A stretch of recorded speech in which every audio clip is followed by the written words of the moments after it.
So I've been thinking about where society is now. And let me say this, not society, humanity.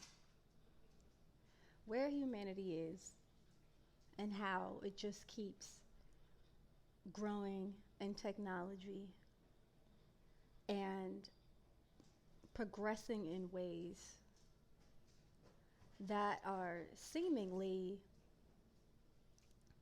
less advantageous for a primordial human mind. What I'm trying to say is think about it. Think about this. Where would humans, so humanity, where would it be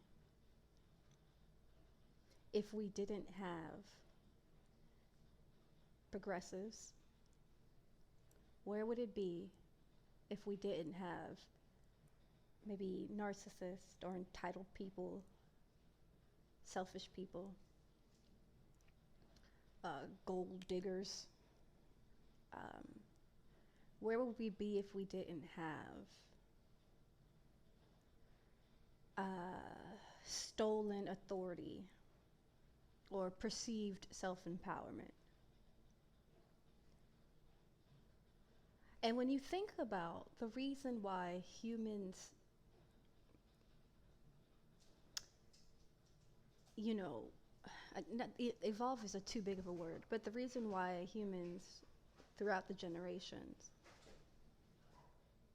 are doing better tech technologically or are doing better um, in the mindset of societies. I guess I don't really know what you would call it. I don't know what you would call it because society is a society, whether the society is doing bad or the society is doing good. So I don't know what you would call it, but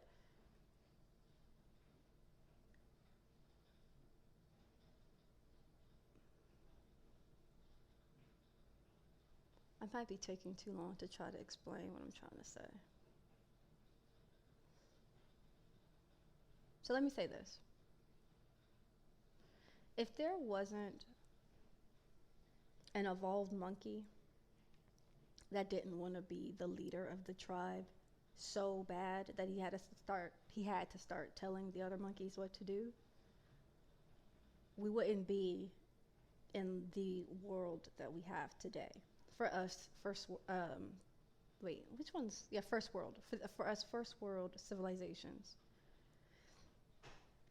When you think about like Rome, or you think about any of the other dynasties, they become as big as they are because some evolved monkey had the nerve to conquer, had the nerve to perceive themselves with an authority over all the others that was unnecessary. If we didn't have families, bloodlines, individuals that were so haughty, so narcissistic, wanting so badly uh, to be greedy. The people that are making first world countries grand are not community minded. Well, actually, they might be community minded. They might be too community minded.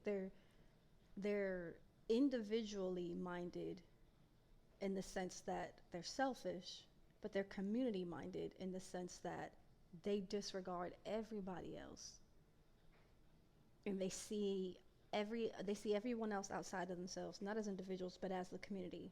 But they will see themselves as an individual, which is where they get this thought process that the audacity to lead people, lead societies, creating nations, conquering other nations, trying to make their group big, not because their group even needed that, but because it makes them look good as the leader of that community. Like, to be so selfish that that you consider yourself, but when it comes to all the other individuals, you consider them as a whole instead of as individuals. If people like me, and if people with more gentler spirits, if we were the only ones on, if we were the only type of humans, we would still be monkeys. I mean, we would probably be more intelligent. So what I'm saying is, if people with more gentle spirits, if we were the only kind of humans that were around, our humans would continue to progress at a snail's pace, because we have the mind frame of, why would you try to fix something that's not broken? Or why would you try to manipulate something that could be detrimental to others when it's unnecessary, just because it'll be more efficient? See, a more gentler soul would see a problem, and well, it's not even a problem. A more gentler soul would see, because it's not a problem. We're just talking about a concept, an issue. I don't even want to say an issue. So a situation. A more gentler soul will see a situation, because if it's a problem, it does need to be fixed. If it's an issue, it needs to be addressed. So we'll just say a situation, which means it could be good, it could be bad, it could be anything. It's a situation. So a more gentler soul will see a situation and see that if we did this, we could create more food for the community. But all the ones that are doing that work are going to be overworked. But the community will have more food. And so everyone else in the group will be like, well, hey, do we actually need more food? And we would all agree, no, we have enough food for all of us to be happy. There's no point in stressing out that group more than they have to be stressed out when we're all fed. It's fine. A greedy group of leadership will sit there and say, but if we did produce more food, we could make it seem like the more food you have, the more important you are. Status. So if we work these groups of people into the ground just so that us, the council, can have more food, and we can say that because we have more food, we have more status, we're more important than you guys, they'll in turn continue to give us more leadership, because they will agree. No one else is thinking like this. Everyone in that council will be like, yeah, let's make those people work harder, even though they don't need to. But what we're creating is luxury. What we're creating is luxury, because now, actually, there's something called safe, there's something called comfort, and there's something called luxury.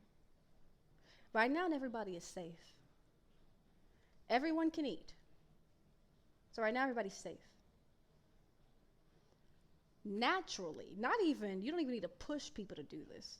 Just naturally, just off survival instincts and fear, which was God-given. Survival instincts and fear, which is anxiety, which is the way any type of entity will process something and be aware of the danger. So just from the natural instinct of fear, humans they'll work a little harder to provide comfort. So everyone's safe. There's enough food. We're fine. If we work a little harder, we could be comfortable. We could make more food, and we'll all be comfortable. But a greedy person will say, if we run those group of workers into the ground, then some of us can have luxury. Because safe just means we have the necessities. The natural human desire to self-actualize will make all of us entities, will naturally put in some effort to be comfortable. And the reason why comfortable is better than being safe is because comfort is a response to fear. Comfort is something you do when you're aware that there could be a drought and then we will go without food for 3 months, and who's going to survive? So to be comfortable, even though right now the land is providing us naturally, we have fruit trees, we have, I don't know, crickets. We have naturally what our bodies need to survive. We are safe. But what happens if the weather changes and now our fruits aren't growing they're not yielding to the same that they used to off the natural trees? We're not even working this land. If we work the land, we'll be comfortable. If we just wake up, if we just have babies and just chill like monkeys, we'll be safe. If we work the land, we'll be comfortable. But if we run a group of us, if we run that group of workers into the ground, some of us can have luxury. And so what I'm trying to say is,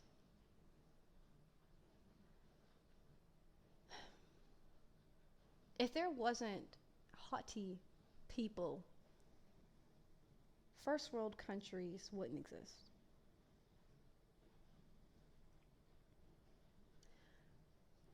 I think we all can agree with that.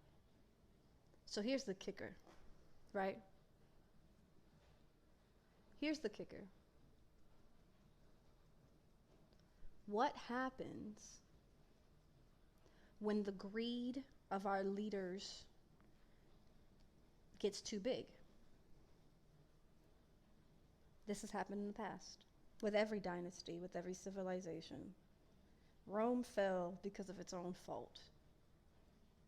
Yes, there were, bunch of cherries on top, a bunch of little pals, but when it all came together, it just came to, when you're greedy, you will eventually even eat your own hand.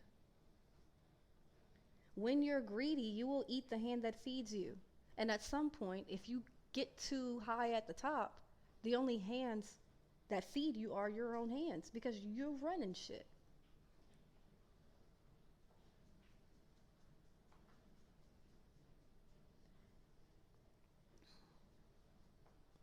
And this is why, for me, any religion that preaches a loving God is stupid. That's dumb. You want to know why? Because even God created Eve knowing fully well who Eve was going to be. And he said, hey, Adam, I have a great thing for you. This is Eve. Like, God literally created the downfall of Adam on purpose. If he's all knowing, which God is, what I'm trying to say is, I stopped looking at God as so individually minded, like so individually like interested in human affairs a long time ago. God has a bigger plan, which involves opposition. For whatever reason, this world is set up to where there always needs to be an opposing force in order to move things forward. I'm not God, so I don't know why the fuck that's important, but it is. In the wilderness, there's always the hunted and the hunter. And even if you are the hunter, you also can be hunted. And when you get to the top of the food chain, like us humans, and you be hunting an apex predatoring on everything else, like lions thought that they ruled the jungle, and then a human came and was like, gotcha, bitch. You know what I'm saying? Like, how rude. But God has humans on here for a reason, and I'm sure the lions are pissed about it. So unfortunately, I don't think it's ever going to end. There will always be people that want to go above what is safe, what is comfortable. There will always be that. And we, as a group, humans will always run ourselves into the ground. The fall of Rome, they bit their own hand. Whatever those Asian dynasties are, I don't know why I can't think of them right now. I know why, because they didn't come over to the West. The United States is the new Rome. We all know it. We even have the Nazis here. Like, the United States is breeding ground for all of the failed greed projects. They literally sent prisoners and bad people to start the United States. Well, we weren't the United States then, but they sent bad people to the Americas Because if y'all die while y'all are trying to investigate new land, it's not a big deal. Y'all weren't that important to us anyways. They didn't send the best of the best, the cream of the crop, to start America. So they know it. The British know. Every civilization that's older than America already knows. When you get too big, you end up defeating yourself. And they also already know this is a cycle that has been happening since the beginning of time. So the kicker is even being aware of, damn, the way our United States economy is set up is so sucky for a lot of people.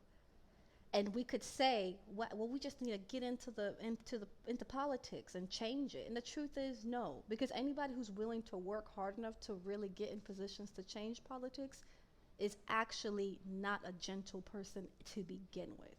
If you are willing to work hard enough to get in positions where you can really make these mass decisions for individuals, your mindset already perceives a level of self-authority within yourself. You are already, in a sense, beyond a level of selfish mindset that it doesn't really matter. They're not like us. The kind of people that can get into those rooms are not more gentler. They're not okay with safe. They're not okay with comfortable. They're more luxury minded anyways. So there's nothing that's going to change about it. The kicker is that even being aware of where it's coming from, and even being aware that the system is like set up to fail, the kicker is that there's an all-powerful energy in control of it, and it just keeps doing it anyways. The kicker is you can be a good person and you still meet opposition. The kicker is it does not matter what trials and tribulations we are aware of. Literally, we have a God that will knock on our front door and hand us our next trial and tribulation for the sake of progress.